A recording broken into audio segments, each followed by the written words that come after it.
Welcome to another episode of A Stranger, a Suitcase and a Story. I'm Anton van der Walt and my co-host is Ben Liebenberg. Hi Ben, how are you doing? Hey Anton, how are you? Oh, very well, thanks. Yeah, good to be here.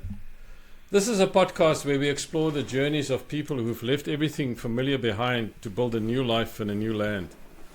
Together we'll delve into stories of migration, identity and belonging, what people carried with them, what they left behind, and what they've discovered along the way. Whether you're an immigrant yourself thinking about starting over or just curious about the stories behind the suitcase, you're in the right place. In today's episode, we're talking to somebody who's made the bold move, not just for himself, but his whole family. And today's guest, very happy to say, is Afzal Ali, who arrived in Australia just a few months ago from Chennai, India, with a suitcase full of dreams, his wife and his two teenage sons in tow. A seasoned HR professional and a self-declared tech geek, traded a well-established life and career for the unknown, all in the pursuit of a brighter future for his family. His mantra is love it, like it, live with it. Afzal, welcome to the podcast here. We're so super chuffed to have you here. Likewise, thank you so much for the opportunity, Anton and Ben. I'm super thrilled to be here, and after having listened to your stories, it is definitely a true inspiration, and I'm eager to share my experience with the amazing audience with the belief that it will definitely help someone who is a stranger with a suitcase, and definitely they have a story as well. Yeah, it's a story we're interested in. Yes, Ben. Welcome. It's great to have you here as a guest. We were really excited, Anton, about this not being about us, but really about somebody else. But I think I just want to share with all those guys listening. We had a bit of anticipation last time we spoke. There's been a big happening in your family since we spoke. Yeah, tell us, man, what's going on? Do we have another Aussie or not? Yeah, we do. It's the first. We were saying, we hope it all goes well, and it did. So just about 2 weeks and a couple of days, we've got a new first generation van der Walt in Australia. Awesome. It's a boy. His name is Xavier Lee van der Walt, and it was never real for me until it actually happened. And so now all I want to do is to go and visit my grandson. That's all I'm interested in. Congratulations, Anton. That's amazing. Yeah, it is amazing. Become a pest to the kids, do you? Yeah, it's like a weird thing because I go there and Leanne is the grandmother, the nan. So I'm Opa and she's Nan. And so she's the one that actually is useful there. I'm not useful at all. They have not asked me to change nappies or anything like that. I don't think I'll volunteer for that. So I clean things and cook things. That's what I do. That's my extent of being useful. Good stuff. Well, It's all about family then tonight. That's quite applicable. Maybe we'll start with who you are, where you come from. Tell us a little bit about your background, where you grew up, before we take the trip across to Australia. Sure. Thank you, Anton, once again. So I am a resident of Chennai, India, which is the capital city of Tamil Nadu, a district in India, in the southern part of India. Born and brought up there and did my entire schooling, college, everything in the same city. Just to give you some more past, my grandfathers are basically from a state called Gujarat, which is in the northwestern side of India. They migrated to Chennai, and then my dad and me and the entire generations after generations were born here. Born in Chennai. I have to remind myself, yes, I am in Australia. So yeah, I'm born there is the right thing. Yeah, born in Chennai, and India is full of multicultures and languages, right? From our mother tongue standpoint, our mother tongue is Gujarati, which is spoken in the northwestern side. Okay. So we speak Gujarati at home. And I studied in an Anglo-Indian school, so English was our first language of education right from the kindergarten till my high school. And it was a mandate, and I still remember that in the school, this principal was so strict that we had a rule that if you speak in any other language, you will be charged 50 rupees as a fine, as a penalty. And 50 rupees was a big deal at that point in time. And then in the year 2000 is when we graduated. So our batch is called the 2K batch because we passed out in the year 2000. Right. And that's one of the reasons why my foundation in English is so strong. Even though we didn't like it sometimes that you had to pay a 50 rupee fine if you're speaking in any other language, But because of that, I think that became a ritual and a thing. Even at home, my dad enforced this, that we speak English. My grandmother, I know I'm probably jumping to my family side, but just to give you a context, since we're talking about English, even at home we had this rule, and my grandmom, who has never been to school, even she tried to speak in the broken English that she knew. So these things were a good foundation for us to set up our spoken capability. And then I did my bachelor's in computer application from one of the reputed colleges in Chennai. Okay. And then I went on to London to do my master's in HR. Interestingly, life has been a little different, and I see a little bit of myself in your stories when I heard about you guys being adventurers, right? So I have always been someone who just takes life one day at a time, not having like a plan, right? Because until my class 12, I was dreaming of becoming a chartered accountant, something to do with accountancy. But because my friends wanted to do computers, I joined the board and I said, okay, let's do computers, because at that point in time, computers was the in thing. That was something that was really common. So I ended up doing 3 years of my bachelor's degree. At the end of it, the natural path was master's in computers. But because 6 of my other friends in college wanted to pursue a master's degree abroad, I decided to join the board. So I said, all right, let me sign it up. And that's how I landed up in London to do my master's in HR. Okay. So coming from accounts to computers to HR, having seen a spectrum of things in life. So that's tell about... me a bit about growing up in India and what it was like, and what was your childhood like? Was it easy, difficult? It was amazing. I am the second born in my family. I have an elder sister and a younger brother. I was a very notorious brat. I used to be the most mischievous of all in my family, as not just in my family, but my extended family as well. To the extent that during the summer vacations, my mum is from Mumbai, which is another city. So we used to go to my grandma's place for our summer holidays. Now, whenever they got to know that summer is around and Afzal is going to come over, they used to call my mum and say that, is it okay that you come alone and don't bring him along? Can you just leave him back home? I used to be very mischievous. I used to fight a lot with my younger brother and my other cousins. My younger brother was really weak, so a little push on his back and he used to fall down and break his arm or break his leg. When I used to go to my nan's house, I used to go and break the flower pots and just try to do things very differently. I've always been this curious guy. What does the mouthwash do? When I was young, I used to use my uncle's razor and try to, I saw him shaving, let me try it out. I didn't even have a hair growing at that point in time. So been very curious right from a very young age, and my maternal grandmother has been really someone who has supported me and protected me and shielded me a lot from the wrath of people around when I go and do all these naughty things. Growing up in Chennai was amazing. I just loved the family environment. I'm always a guy, my mantra is being family comes first. And right from childhood, I have grown in a joint family. And when I say joint family, it's a huge family. My dad has 5 brothers and sisters, so we all used to live together. So I've seen a childhood where I have lived with my uncles, my aunts, my grandma, my cousins, and we used to live right next to our grandma, another relative of ours, which had a joint family of like around 40 members. So you can imagine 40 of theirs and 20 of ours, like 60 of us becoming a... And this is just an example of just 2 families. Like that, we had around 12 families in Chennai, right? My dad went to the same school that I did. So I should say I went to the same school like my dad did. And my children went to the same school that I went. So it was the 3rd generation studying in the same school. And when my dad went to the school, it was he and his cousins, plus or minus 3 or 4 classes, that entire clan going to school together. And it was a boys only school. Okay. And just a street away, we had a girls only school, and all the girls and ladies in my house now, they all went to that school.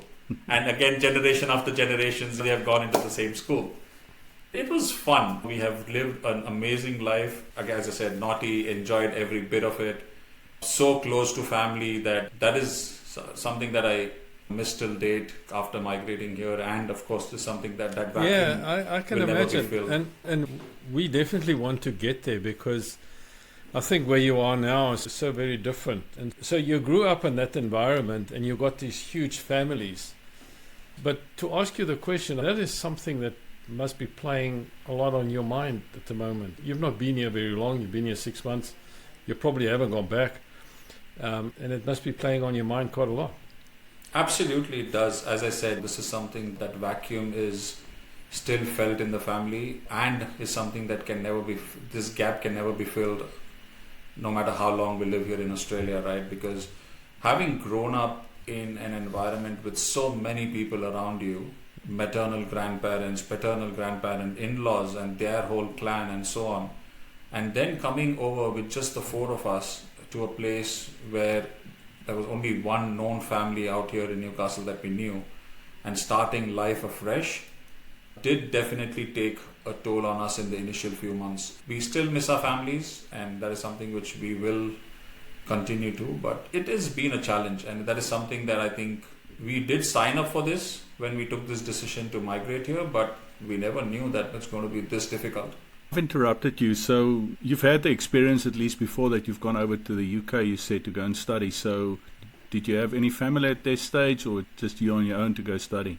It was, again, at that point I had 6 of my classmates from the same college that I studied in Chennai. It was 7 of us who went there, and when we went there we realized that there were few other from the same college, some of us seniors, and eventually it was a group of 40 of us, all from Chennai, living in London. And that's a story on its own. We have just had the amazing time of my life. It taught us a lot of things. Very first time I left my family and being away from them, there was a lot of values that I had learned during my life in Chennai, and then moving to UK, and we all know how the culture is. The culture is very different in London compared to India.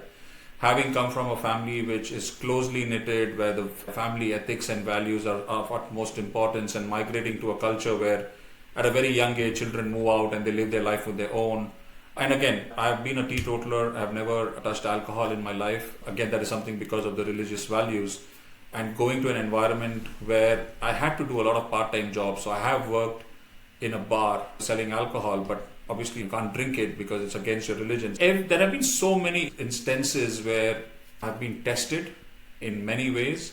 There have been so many challenges, situations that came across where I had to stay steadfast on my ethics and values that were taught to me. And it was not easy. It was definitely a very different experience having gone through that. But again, instead of family, I had my friends to back up on. They were there as a pillar to me. And that is the time I got married, and I took my wife along on a dependent visa, and we were there for 8 months after our married life. And then we had to come back to India again because of family reason. That was a stage where I had to choose between family and settling down in London. After doing my master's degree, I was on the pathway of getting a work permit and then eventually a permanent residency and a citizenship.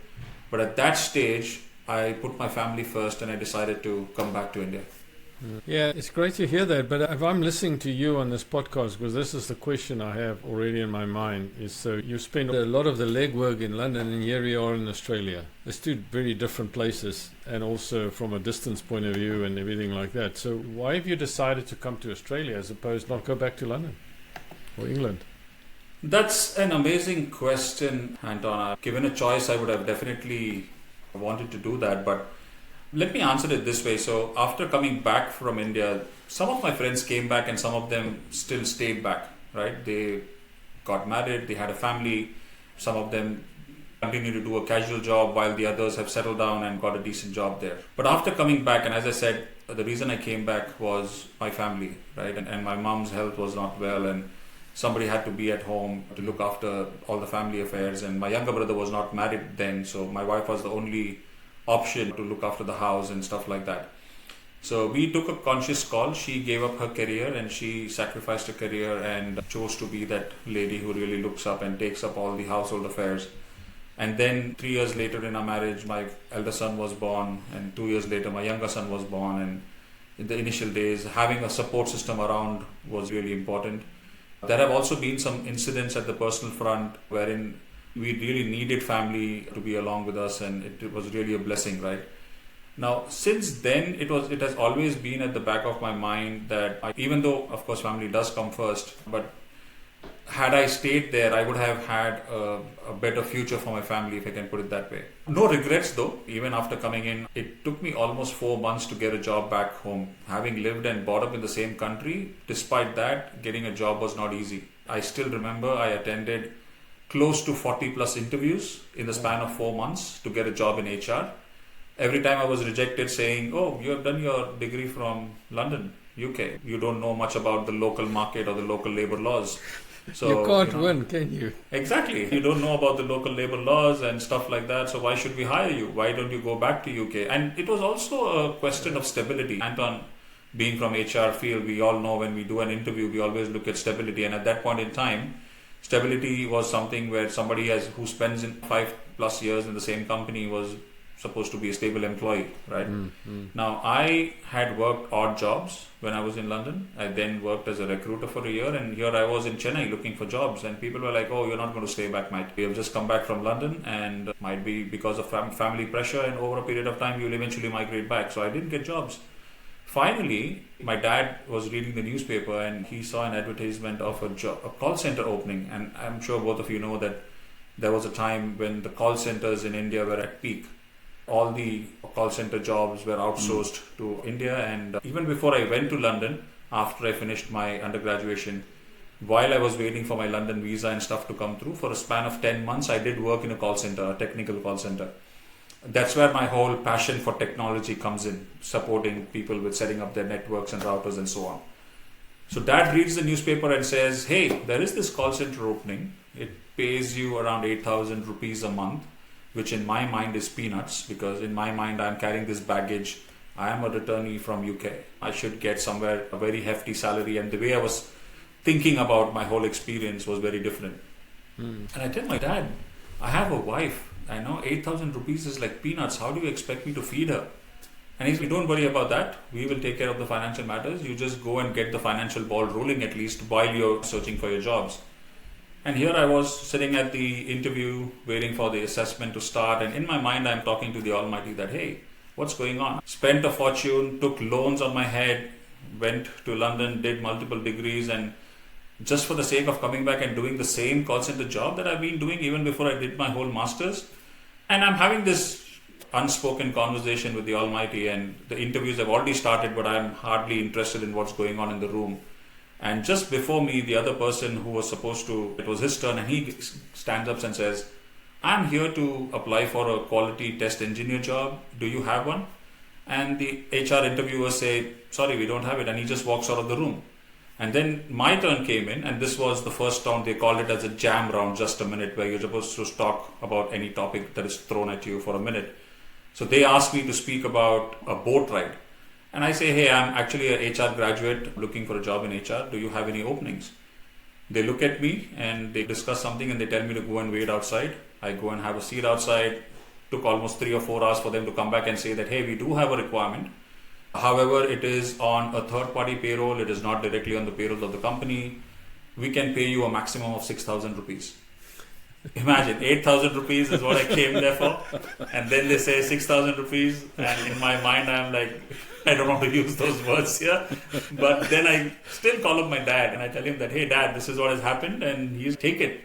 Don't worry about the money. It's an amazing breakthrough. 40 plus interviews. You have not got a job in HR. You're getting this opportunity. It's a call center. It's a recruitment job. Take it.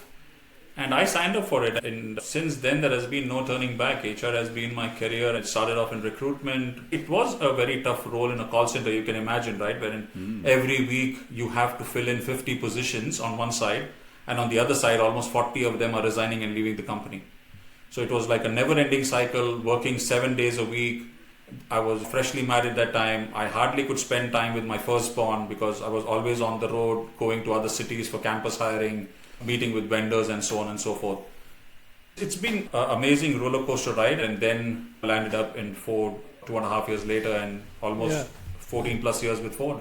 Did you just apply, or was it? Yeah, because of the political pressure happening at work, and after 2.5 years, I could not see much of a growth happening, and I said, okay, let's give it a shot outside and see how things are progressing. So I did.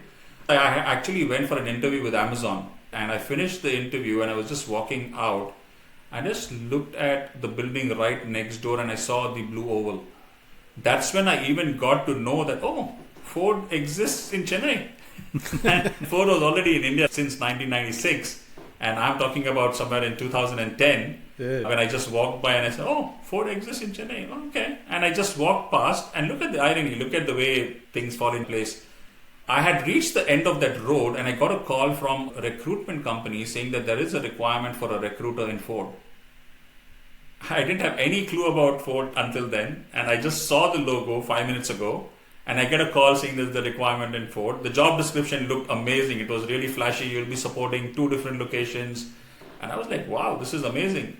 And that's how Ford came my way. I attended the interview. At the end of it, I already had a couple of other offers in hand with HP and Amazon, but I chose to go with Ford purely because of the percentage of hike that I got on the offer letter. And it's been an amazing journey with Ford.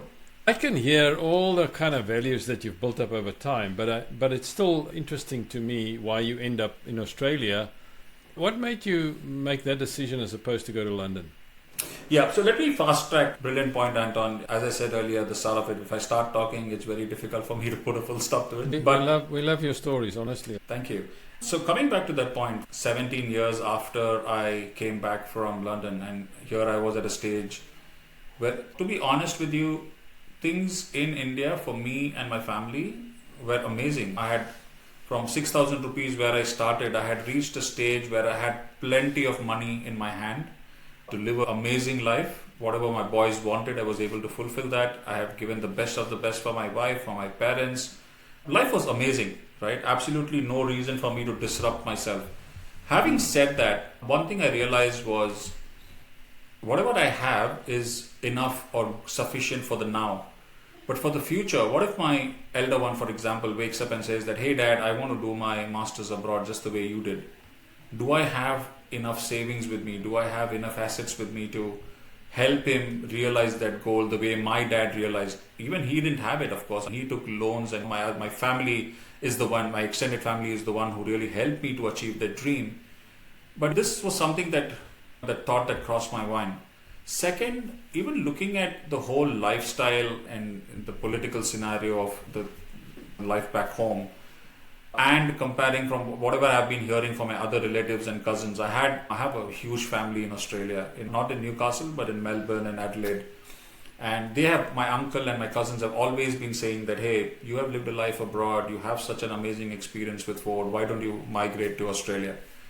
Now, when this discussion happened with my family and my parents gave me the blessings of, okay, fine, I think it is okay for you to go and explore migration. Obviously, my first thought was London, right? Because I have my master's from there, and what best place would it be to go back? But when I spoke to my friends who are already there, who are settled in, and they gave me honest advice of not exploring London, rather look at other options, which was Canada and Australia. London had become pretty expensive. The job market was not all that great, especially for an HR professional. So there was a lot of research I had to do before deciding where I want to go.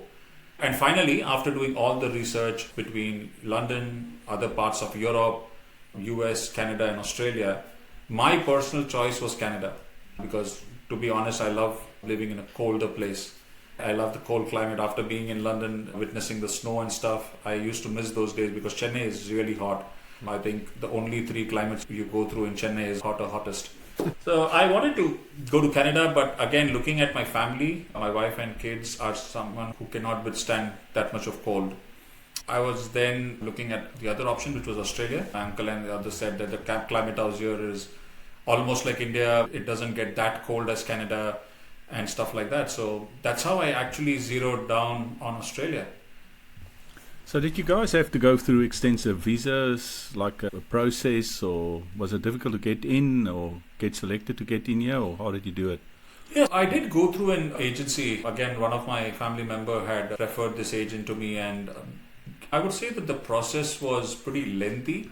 It took us almost 2.5 years from the time we started the process to till the time we got the visa, right? Because it is a lengthy process. So you have to first understand what ANZAC code you fall in on, and me being an HR professional, there were only 2 options, HR advisor or a HR manager. I was fitting under the HR advisor category, so I had to apply for that. Then you go and apply for your vet assess, you get your documents verified, you undergo an English exam. You have two options. You can either do the IELTS or you do a PTE. So me and my wife had to do a PTE exam. You file for your expression of interest, then a reply comes in, then you register your interest and so on. The whole process in terms of documentation and everything got over within, I would say, a year. But the remaining year and a half is where it takes a toll on you. It is just waiting, right? You have to wait every day. I used to log into the site and see what is the status. Has it changed?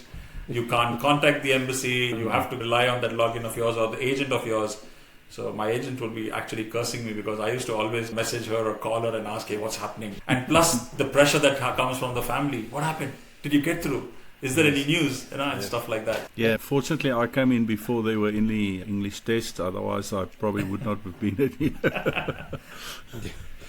Yeah. It's amazing to hear that. And your journey taking 2.5 years is that so many people go through that. And so you then apply. And if I remember right, what you said to me the other day is that the visa that you got is a regional visa. And so you had to go to a regional place because that's probably why you didn't opt to go to Ford in Melbourne, because you wouldn't allow you to do that. Absolutely. Yeah. Given a choice, if at all I had the opportunity, I would have definitely loved to continue my employment with Ford. I would have applied for an opening in Melbourne. But you're right. The HR advisor role that I had applied for falls under the visa category of 491. It is called a regional skilled migration visa. And there are so many types of visas nowadays. You hardly can even remember the one that is there. So my preference was to go to Adelaide. That was my first preference, again, because of family. And my first application was with South Australia. The next one was with Victoria, because Geelong is just like an hour's drive to Melbourne. And having a lot of family members in Melbourne, I said, okay, Geelong is still okay. And my last preference was New South Wales, because in Newcastle, I just have one family, who I know out here, right? And Sydney, Brisbane and Melbourne are supposed to be cities, and everything else falls in the regional category. Now, coincidentally, when I got my reply, New South Wales was the first state that replied and accepted my application and asked me to file for the registration of interest. And once you pay your fees, you cannot apply for any other state. Now, after I paid my fees, a week later is when I got the response from South Australia, but it was too late by then. So I could not change my decision. The research that I did, after Sydney, the next biggest populated city was Newcastle, right? And where you have more population is where you have more job opportunities as well, right? So that's how I actually landed here. But you did not walk into a job here, right? You came about 6 months ago, and where you're tracking now? Yeah, I think when I left India, it was a very difficult decision, right? Because as I said, I was well established. I had a job, an amazing job where I was growing in my ranks. I had enough money in my hands. Disrupted my whole family when I came here, because I came here with no job in hand. All I had was the financial savings that I had for the last 14 odd years that I worked with Ford. I just came with that money with the hope, with the assumption that I will get a job after I come in here. And to be honest, it has not been easy. It was a very difficult experience to start with. But even before that, as just to join my connection, Anton, to the question about Australia, once we decided that yes, it is going to be Australia, that we are going to migrate, and we finished the whole process, in our minds, me and my wife are thinking that, oh, okay, we have already been abroad earlier, so we know how life is. We will do any casual jobs that come our way, and we will survive till I get a job in HR. So that is the kind of belief and faith we came with. But after coming here, when we went and attended interviews for all these casual jobs, and I'll just give you an example. My wife and my son, both of them attended an interview with one of the most reputed supermarkets in Australia.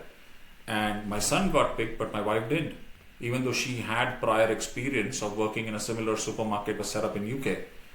Now, when we try to decipher the whole thing, we realize that in terms of the labor laws and in terms of the money that gets paid, for someone of my wife's age needs to be paid, for example, $30 an hour. And someone my son's age needs to get paid only $15 an hour. Now, a person who is half the age, young enough, young blood, to run around and do all the works that are thrown at you in a supermarket and environment for almost half the money, why would somebody even go and hire someone aged as my wife or me? Now, we attended interviews with servos and supermarkets and you name the odd job, and we have tried everything possible, but we couldn't get through, right? Even if we cleared the interview, we failed at the medical test. We have to bend and lift 15 kilos and stuff like that. I applied for a job as a merchandiser, which basically meant I need to carry loaves of breads for one of the biggest bakeries of Australia to various supermarkets like Coles and Woolworths, and I need to go and stock them up. Yeah. It sounds pretty easy, right? Yeah, but yeah. I didn't clear it. It did not require an MBA degree or an HR degree to do that. All it required was physical efforts, and I was ready to do it. Even though I was ready to do it, I didn't clear my medicals for some reason. So all those things, when that started happening, the reality, as the word that I use, that kind of hit us very hard, especially my wife, because we never expected that even to get a casual job, it's going to be this difficult, right? So when we came in here, thank God we had a cousin of mine with whom we were living with him. He gave us a room in his house and we were settled that way. We had a shelter on our head, above our heads. But right from India, we had done some homework in which school is the best for my children, and we wanted our children to go into that particular school. But we could not get the admission because apparently there is something called as catchment. We need if you want to send your children to a particular school, you should have a house in that particular catchment. Yeah. Now the school that was in the catchment of my cousin's house was something which did not have good reviews, and I'm just cognizant I'm not quoting names and stuff like that out here, but we did some homework and my cousins and others said, no, this is not the right thing for you, this particular school is pretty good. So we ended up meeting the principal and saying that, hey, can you give us an exception? We are just few minutes away and I know we are outside your catchment and stuff like that. Didn't work out. We reached out to so many schools in Newcastle, in and around Newcastle, in Maitland. It didn't work out. Then we said, all right, looks like we have to get a house in this particular catchment. And then we started searching for houses. And that comes to us as a surprise because we got rejected every time because we did not have a job. I can't put my children in school because I don't have a house in that catchment. I can't have a house because I don't have a job. So just imagine in that kind of a scenario when you have come under a skilled regional visa where the government wants you to live in a regional area, and then you come in and you don't get admissions in schools, you don't get a job. But let me also put this on record. One amazing thing that this country has is something called as food deliveries or the package deliveries, that options that are available. Since I had an overseas license, I had to come here, and my cousin again recommended this. I purchased a second-hand car from Facebook Marketplace, and I applied for a ABN, a business number, and I started doing deliveries. Right? Again, even though in my mind I was prepared to do all kind of jobs when I left from Ford, but somewhere or the other culturally in India, let me put it this way, somebody who does food deliveries or somebody who does a blue collar job or somebody working in a servo is not as well respected as what you have in Australia. So you're looked down upon when, oh, this guy is working in a servo, oh, this guy is doing food deliveries, right?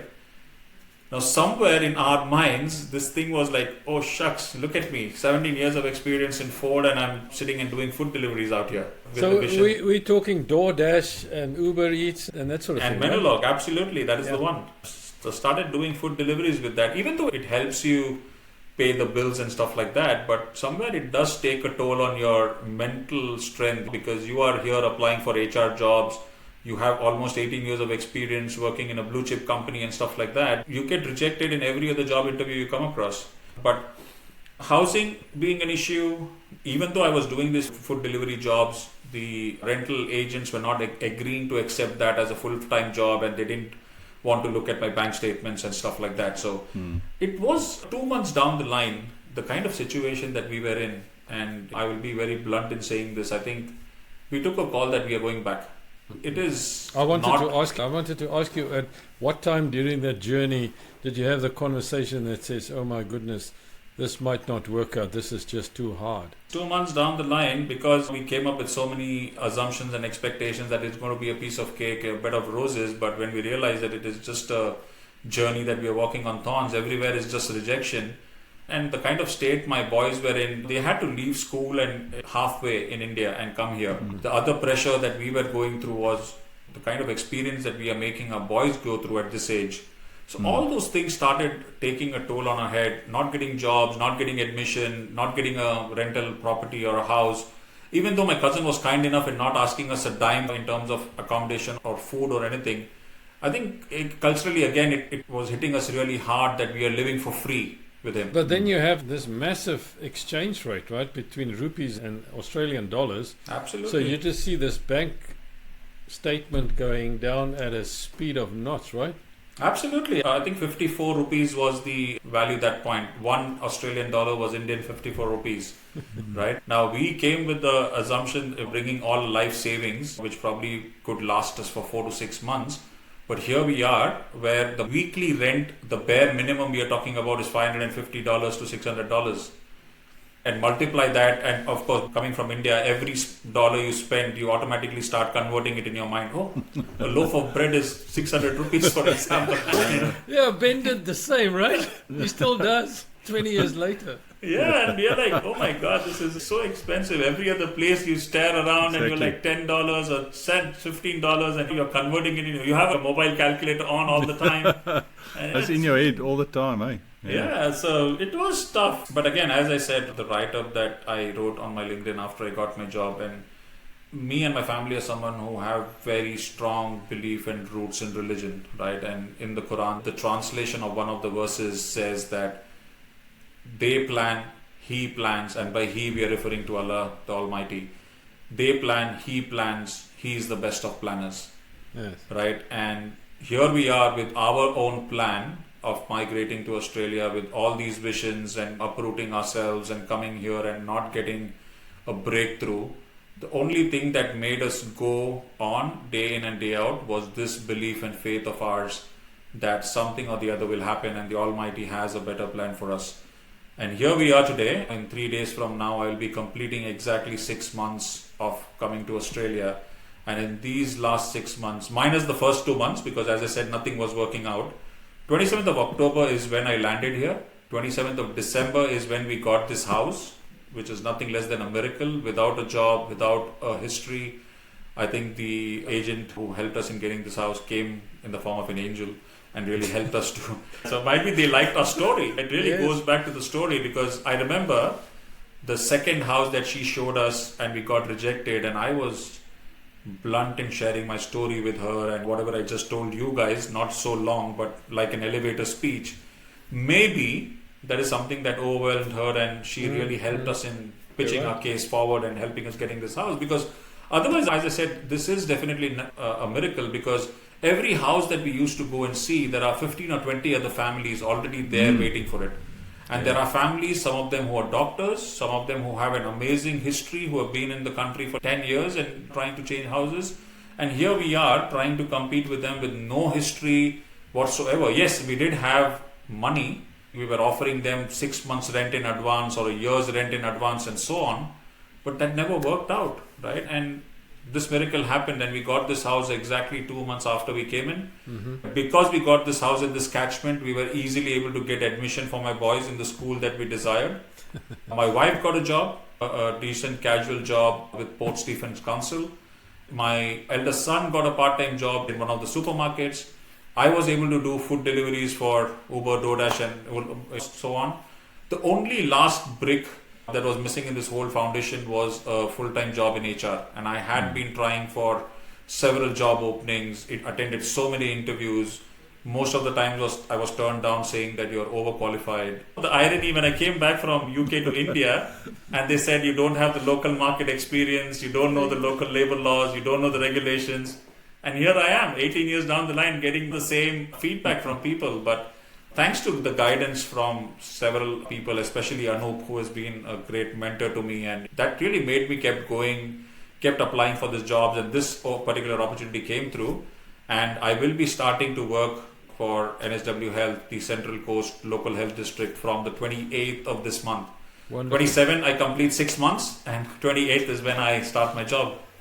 Wonderful, congratulations. Yeah, It's almost like a hero's journey, right? In a sense of how hard it is, and it's not to be understated. Your first 2 months, if I understand it, was like after the first 2 months, why are we here, and is this really worth it? And then a breakthrough happens, you get your house, and I would imagine that my wife will definitely agree that the agent was an angel, so I support that. And then things start falling in place. So at what point in these 6 months did you say, okay, I feel less like a stranger now?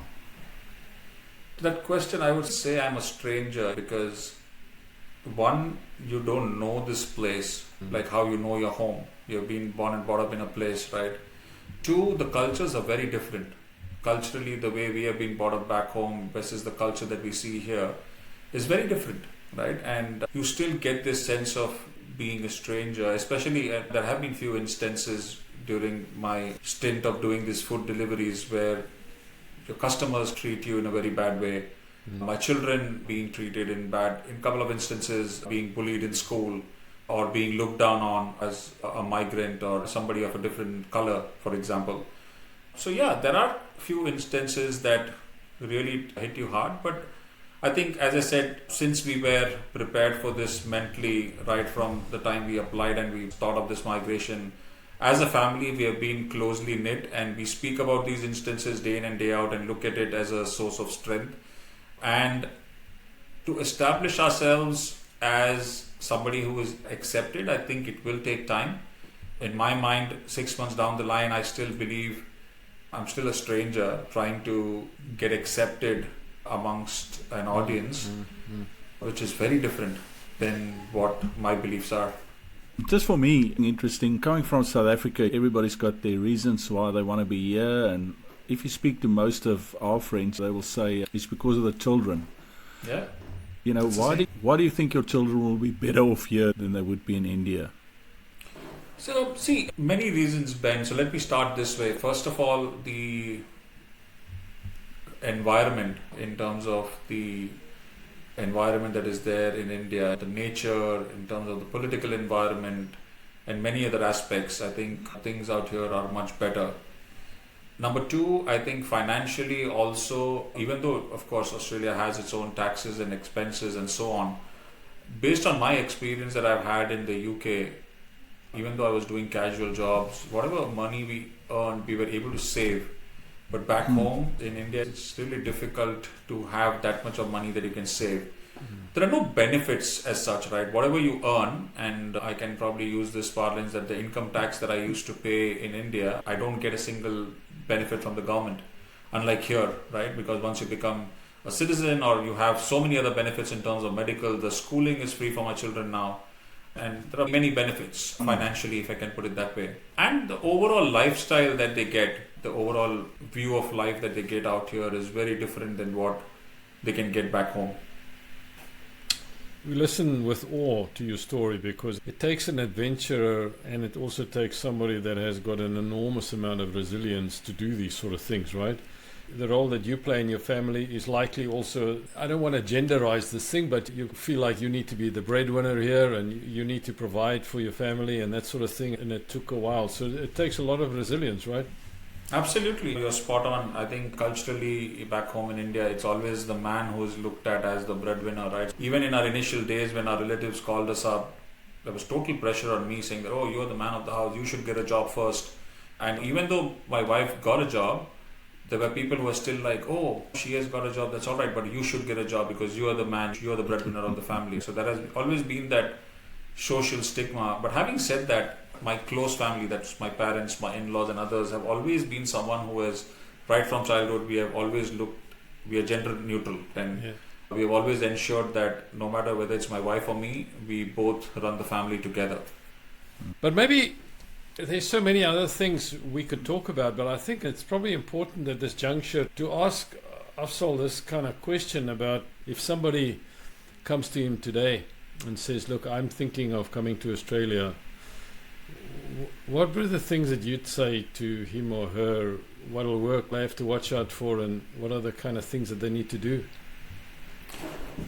Yes, I'm a person who always believes in reality, Anton. So if somebody comes my way and if I'm talking in the context of a stranger, a suitcase and a story, all I'll tell them is in your suitcase while you are packing the emotional stuff, the missing a family and stuff like that, the most important things that you should pack is patience, belief in yourself, and if you're somebody who is very strong in religion, then of course belief in the Almighty. And emotional resilience is something that are the three most primary ingredients that you would need when you are migrating to not just Australia, any part of the world that you go to, right? Because of course things are going to be very different. You would be coming here with a vision, a plan of your own, but as I said earlier in this recording, the Almighty has a plan, and trust me, it's always better. Whatever is in the better of you is what you will get through. So till that plan is materialized, for me it took 6 months. It might take much quicker for you, or it can take even longer. Everyone has a story. Every story is different, but somewhere or the other, I think it all boils down to this fact of how much patience you have, because there is always a very thin line between making it or breaking it. Again, going back to my mantra, love it, like it, live with it, right? It all depends on how you perceive life and how you want to take it up. So a little bit of lots of patience, lots of adventure spirits. Whatever is thrown at you, you have to do it, whether it's a job like how I've been doing food deliveries and so on. But eventually you will get there. And as a country, I think Australia is, in my perspective, is really amazing. It has really helped us. It really gave me the nature that I see here, that fresh air that I breathe, in terms of my health. A lot of things have been a positive for me out here. There were certain ailments that I had back home, which in a span of just 6 months I was able to overcome after coming out here. The air you breathe is amazing. It's very different out here. So there are a lot of positives. While it might sound very emotionally broken when I speak about financial terms and jobs and so on, but the brighter side of life is Australia has opened its arms and embraced us and welcomed us into this place. The people are also amazing. Again, to be honest, there was a lot of baggage that I carried from my experiences in London, which was like 20 years ago, and from what people have been speaking back home, or the assumptions that we had about how Australians are. But trust me, our experience here has been fantastic.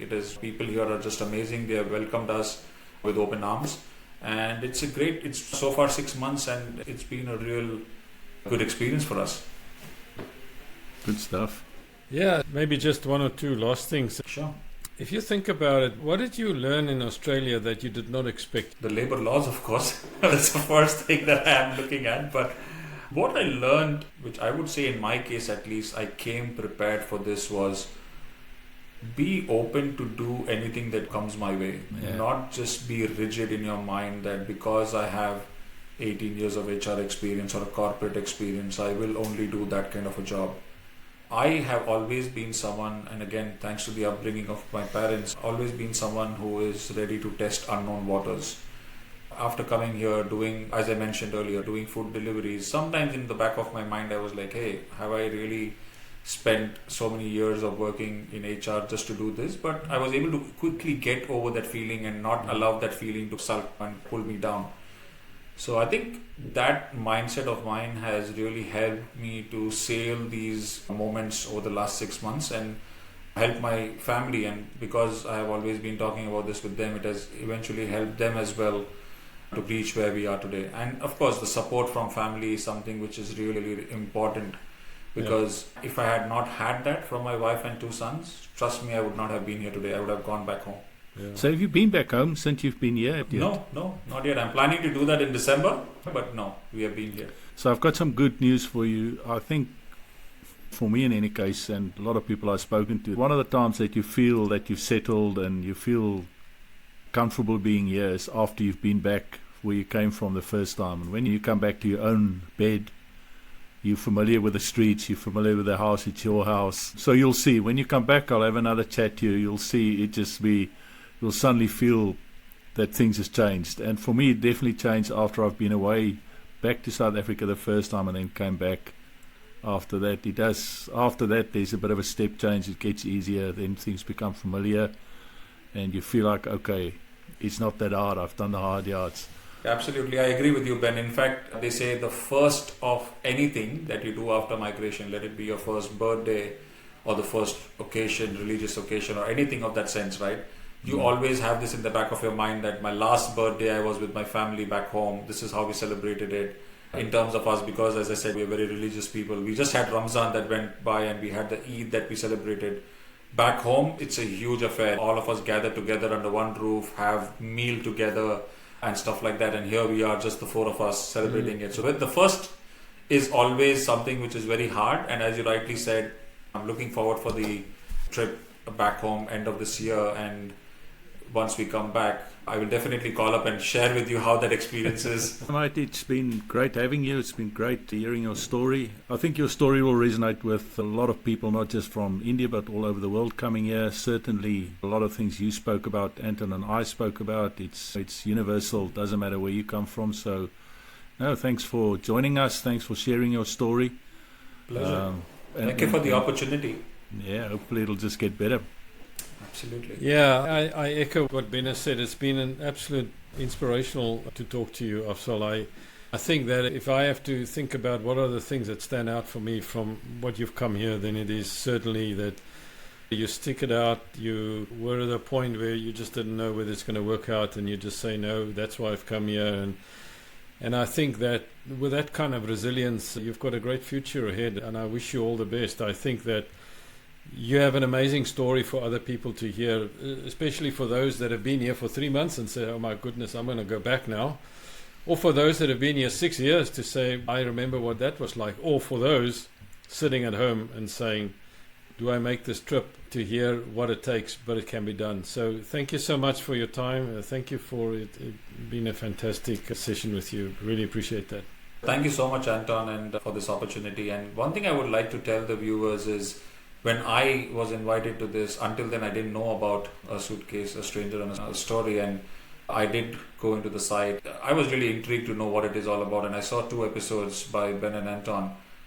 One thing I can tell you is this is a very noble initiative which is really going to help a lot of peoples across the world as you watch this, which is really going to give you a sense of, oh, even I am going through the same. When I heard Anton and Ben's story, and again, keep in mind, I'm just 6 months old here, but they have had a much bigger stint out here, right? And their stories, their experiences have been very different, and so was mine, and so will be yours, the viewers who are watching this.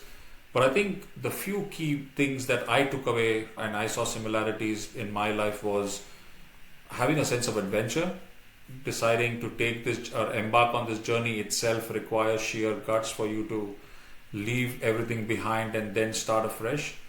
And also the other things that are pretty interesting and very important for us to take away from these sessions would be how to have patience, right? That is something which is really important. My other takeaway from both Anton and Ben was there will be a light at the end of the tunnel, right? It is just a matter of time, right? Have faith in yourself, faith in the Almighty, and things will definitely fall in place. Always remember that everyone's suitcase is going to be different of what you're going to pack inside and what you bring over. Everyone's story is going to be different, but at the end of the day, as someone who has migrated, let it be on a regional visa or a student visa or whatever visas you're on, at the end of the day, the stranger we are, we have the power in our hands to shape our story the way we want to. And these conversations that we hear, and I had this privilege and opportunity of being part of, is something that really gives you that energy and motivation to keep going and believing that you will see the light at the end of the tunnel. So again, thank you so much, Anton and Ben, for this fantastic opportunity, and I really hope the story of mine inspires people or helps people to see that light at the end of the tunnel the way I got inspired and when I heard your and Ben's story. Thank you so much.